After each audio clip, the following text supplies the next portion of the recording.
I think one of the first basic things that we can tackle is a summon effect, getting met by a hand trap. And for the sake of simplicity, I used to be a mermail guy, so I've got these, and we'll do it like this. Let's say you're turn 0, right? And you know, this could probably apply to Sprite too, but whatever.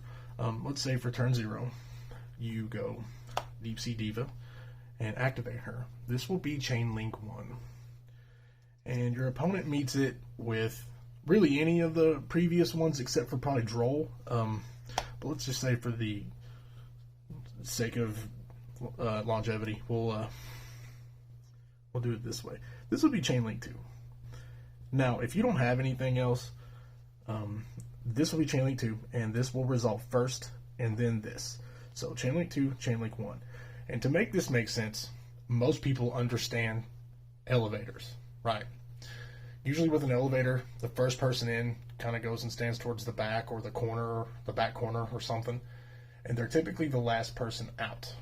Now, that's not always the case, but typically.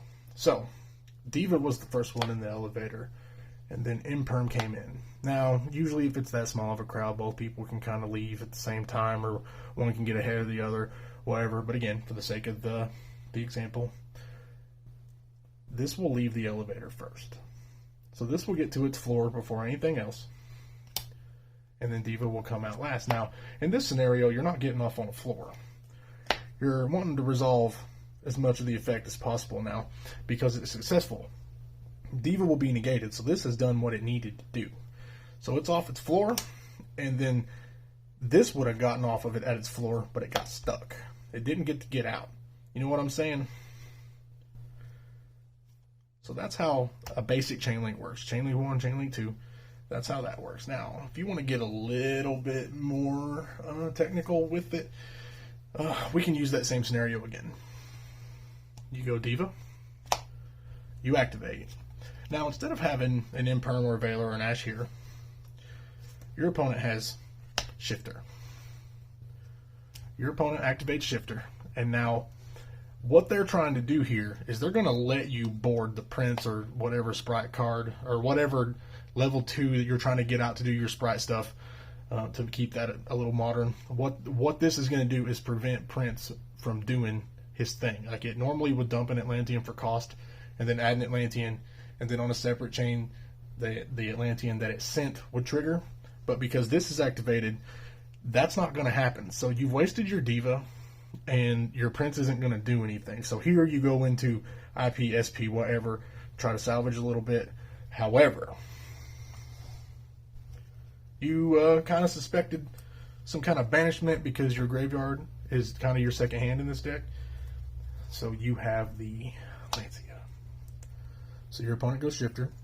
You chain Lancia. Now, back to that elevator analogy.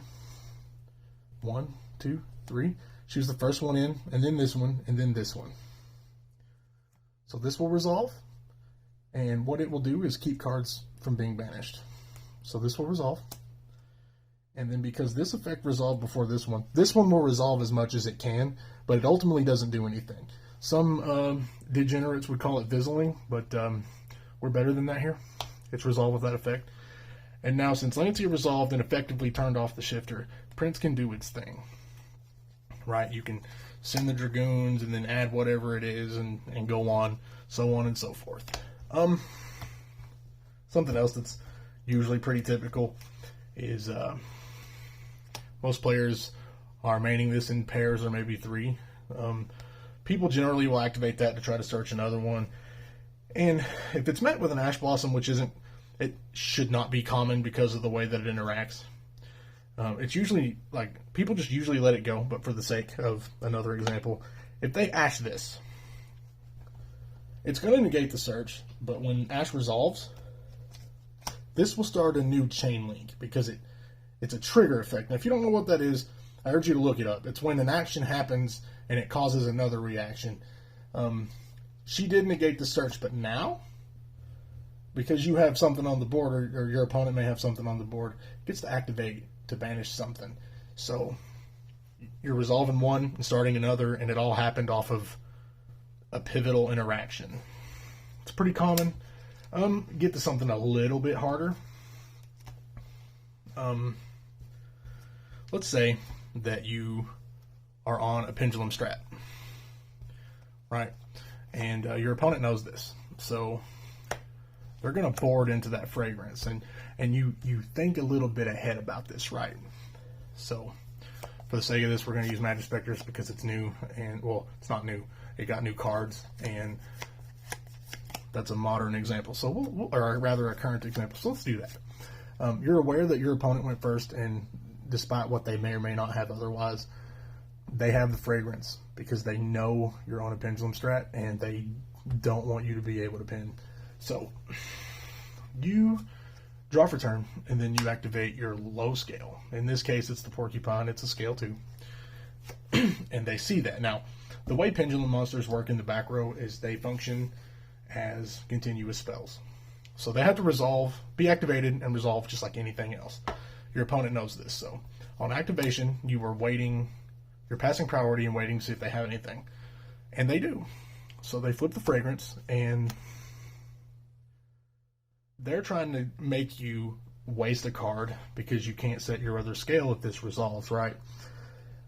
This completely and totally shuts out pendulum decks unless they have the answer. Luckily, you thought ahead, and you drew into one of your quick plays. Now, the way that you know it's a quick play is, I don't know if you can see it or if it's focused or not, but right underneath that spell attribute up there, there's a thunderbolt beside where it says spell cards in parentheses. That's how you know. And on your turn, you can chain these out of your hand because they are spell speed 2s. You can set them in the back row, and they take on the characteristics of a trap card. So if they're set first, you can activate them on your opponent's turn.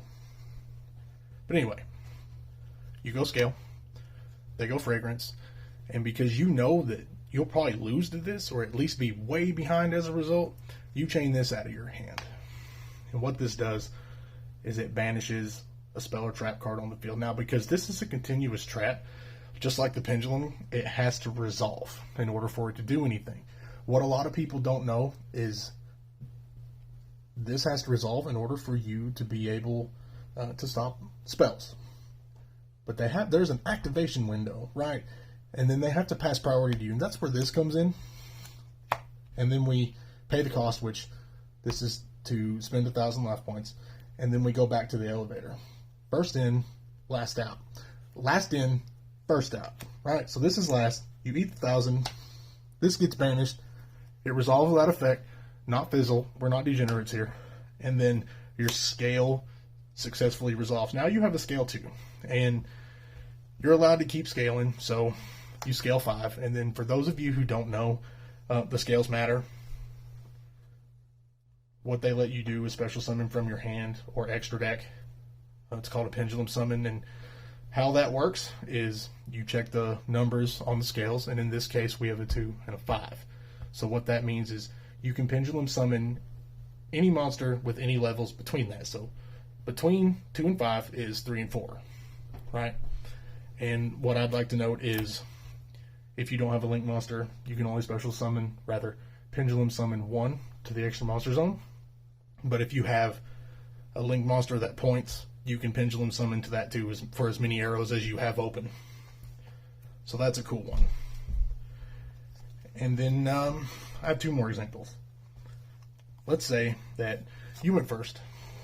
This is the board that you established, which is pretty broken, all things considered, because if you burn this negate, this can banish them both.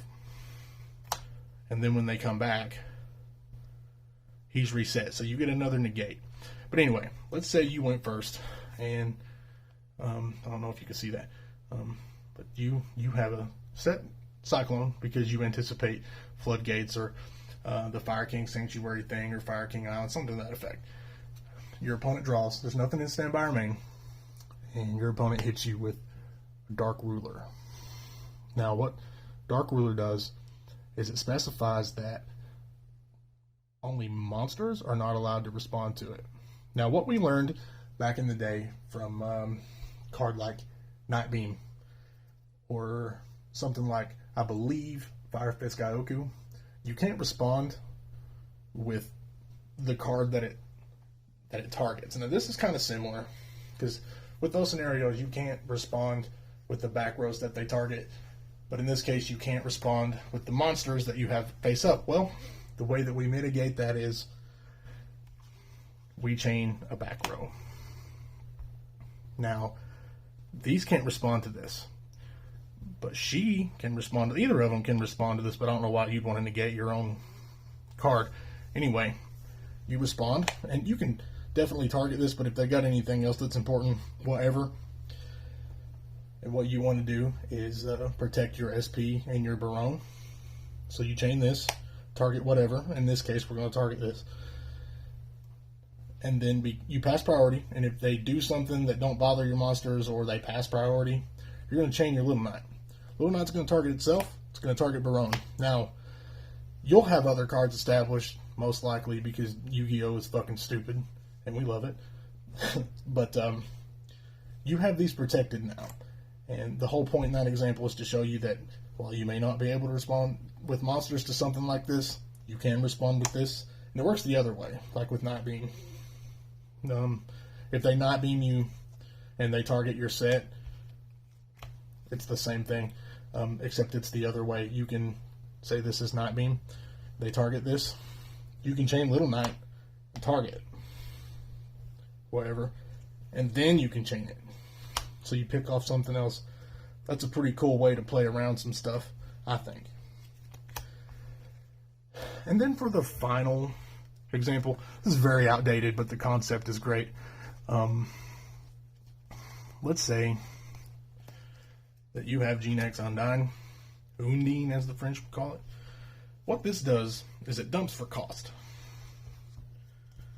Now maybe I have one more example after this. What this does is dump for cost. So let me get the stuff out. Okay. This dumps for cost. So what's going to happen usually is opponent summons and they activate. Now, here's the situation. Because they dumped and it's for cost, this isn't going to do anything, this isn't going to do anything, and that's not going to do anything. And because all you're going to do is stop your opponent from getting the vanilla. Right?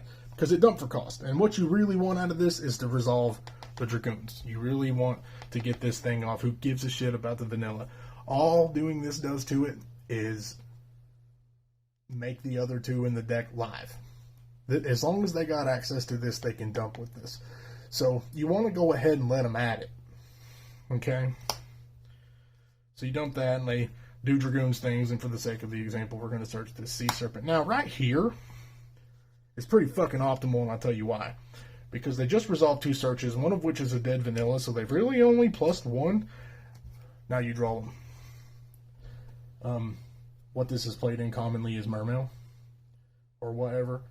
So if you draw here, they can't go off, which is typical for resolving draw, right? And you can't really shifter here, because when it does that and you activate, it dumps for cost. So even if you shifter right here, they're still going to get the vanilla and the Sea Serpent.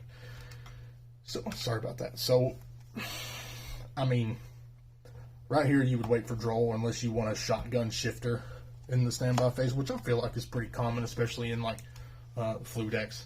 Ugh.